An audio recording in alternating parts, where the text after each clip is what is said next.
Assalamualaikum warahmatullahi wabarakatuh. Welcome back to my channel. Jangan lupa like, subscribe, and share biar aku bertambah semangat membuat vlog.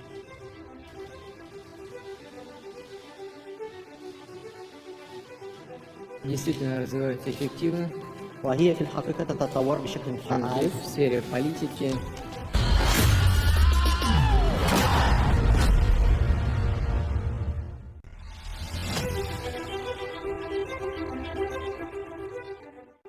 Arab Saudi sepertinya melawan sekutunya Amerika Serikat.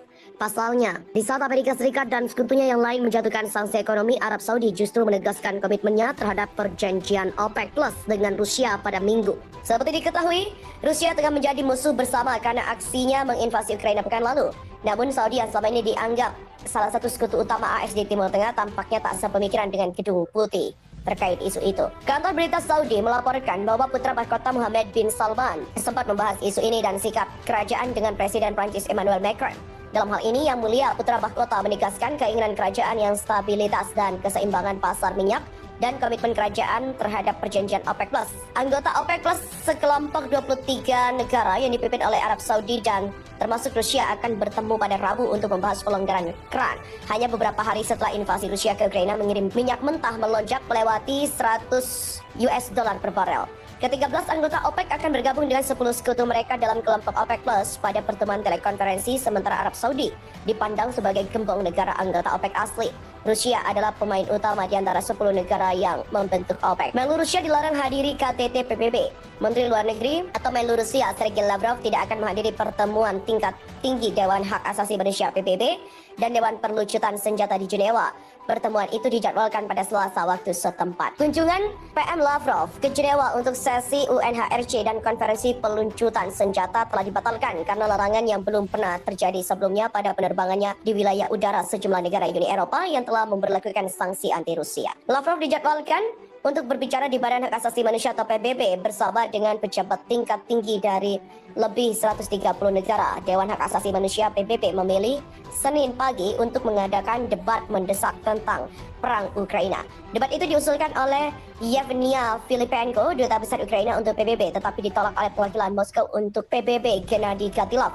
Pemungutan suara kemudian dilakukan dan diadopsi dengan 29 suara mendukung, 5 menentang dan 13 abstain. Dewan HAM PBB mengatakan debat akan berlangsung pada Kamis. Sementara itu, Presiden Swiss Ignazio Cassis juga mengumumkan pada Senin bahwa Dewan Federal, sebuah badan yang mewakili partai-partai parlemen utama, memutuskan untuk mengadopsi paket sanksi yang dijatuhkan pada Rusia oleh Uni Eropa. Keputusan itu terkait dengan intervensi militer Rusia yang berkelanjutan di Ukraina. Menurut pengumuman oleh Badan Transportasi Udara Federal, Rosaviation, Rusia menutup wilayah udaranya pada Senin untuk 36 negara.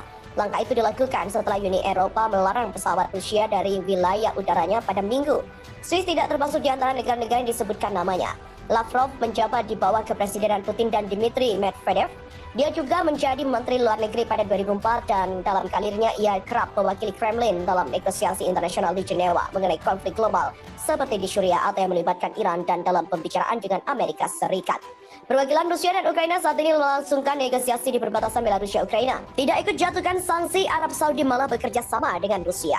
Di saat Amerika Serikat dan sekutunya serta sejumlah negara lain menjatuhkan sanksi ekonomi, Arab Saudi justru menegaskan komitmennya terhadap perjanjian OPEC Plus dengan Rusia. Seperti diketahui, Rusia tengah menjadi musuh bersama karena aksinya menginvasi Ukraina pekan lalu. Namun Saudi yang selama ini dianggap salah satu sekutu utama AS di Timur Tengah tampaknya tak sepemikiran dengan Gedung Putih terkait isu itu. Kantor berita Saudi melaporkan bahwa putra mahkota Mohammed bin Salman sempat membahas isu ini dan sikap kerajaan dengan Presiden Prancis Emmanuel Macron. Dalam hal ini, Yang Mulia putra mahkota menegaskan keinginan kerajaan yang stabilitas dan keseimbangan pasar minyak dan komitmen kerajaan terhadap perjanjian OPEC Plus. Anggota OPEC Plus sekelompok 23 negara yang dipimpin oleh Arab Saudi dan termasuk Rusia akan bertemu pada Rabu untuk membahas pelonggaran keran. Hanya beberapa hari setelah invasi Rusia ke Ukraina mengirim minyak mentah melonjak melewati 100 US dollar per barel. Ke-13 anggota OPEC akan bergabung dengan 10 sekutu mereka dalam kelompok OPEC Plus pada pertemuan telekonferensi, sementara Arab Saudi dipandang sebagai gembong negara anggota OPEC asli. Rusia adalah pemain utama di antara 10 negara yang membentuk OPEC. Menlu Rusia dilarang hadiri KTT PBB. Menteri Luar Negeri atau Menlu Rusia Sergei Lavrov tidak akan menghadiri pertemuan tingkat tinggi Dewan Hak Asasi Manusia PBB dan Dewan Perlucutan Senjata di Jenewa. Pertemuan itu dijadwalkan pada Selasa waktu setempat. Kunjungan PM Lavrov ke Jenewa untuk sesi UNHRC dan konferensi peluncutan senjata telah dibatalkan karena larangan yang belum pernah terjadi sebelumnya pada penerbangannya di wilayah udara sejumlah negara Uni Eropa yang telah memberlakukan sanksi anti Rusia. Lavrov dijadwalkan untuk berbicara di Badan Hak Asasi Manusia atau PBB bersama dengan pejabat tingkat tinggi dari lebih 130 negara. Dewan Hak Asasi Manusia PBB memilih Senin pagi untuk mengadakan debat mendesak tentang perang Ukraina. Debat itu diusulkan oleh Yevgenia Filipenko, duta besar Ukraina untuk PBB, tetapi ditolak oleh perwakilan Moskow untuk PBB Gennady Gatilov. Pemungutan suara kemudian dilakukan dan diadopsi dengan 29 suara mendukung, 5 menentang dan 13 abstain. Dewan HAM PBB mengatakan debat akan berlangsung pada Kamis.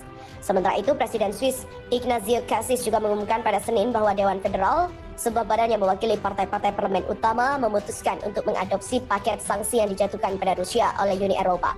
Keputusan itu terkait dengan intervensi militer Rusia yang berkelanjutan di Ukraina. Menurut pengumuman oleh Badan Transportasi Udara Federal, Rosaviation, Rusia menutup wilayah udaranya pada Senin untuk 36 negara.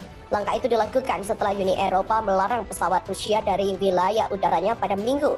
Swiss tidak termasuk di antara negara-negara yang disebutkan namanya. Lavrov menjabat di bawah kepresidenan Putin dan Dmitry Medvedev. Dia juga menjadi Menteri Luar Negeri pada 2004 dan dalam karirnya ia kerap mewakili Kremlin dalam negosiasi internasional di Jenewa mengenai konflik global seperti di Syria atau yang melibatkan Iran dan dalam pembicaraan dengan Amerika Serikat. Perwakilan Rusia dan Ukraina saat ini melangsungkan negosiasi di perbatasan Belarusia-Ukraina, tepatnya di dekat Sungai Pripyat pada Senin, dan ini menyangkut invasi yang diluncurkan Rusia ke Ukraina sejak Kamis lalu. Dalam negosiasi ini, pihak Ukraina telah menyampaikan salah satu tujuan dalam negosiasinya, yaitu menghendaki gencatan senjata sesegera mungkin dan penarikan pasukan Rusia.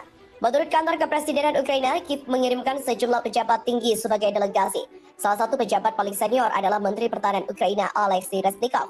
Kemudian dikutip dari Interfax Ukraine, mereka yang turut bergabung dalam rombongan delegasi adalah Kepala Fraksi Parlemen Hamba Rakyat David Arakamia, Wakil Menteri Luar Negeri Mykola Tositsky, lalu Penasehat Kepala Kantor Kepresidenan Mikhail Podolyak, Wakil Verkhovna Rada atau Komite HAM Rustem Umerov, dan Wakil Kepala Delegasi Pertama Ukraina untuk Trilateral Andriy Konstin.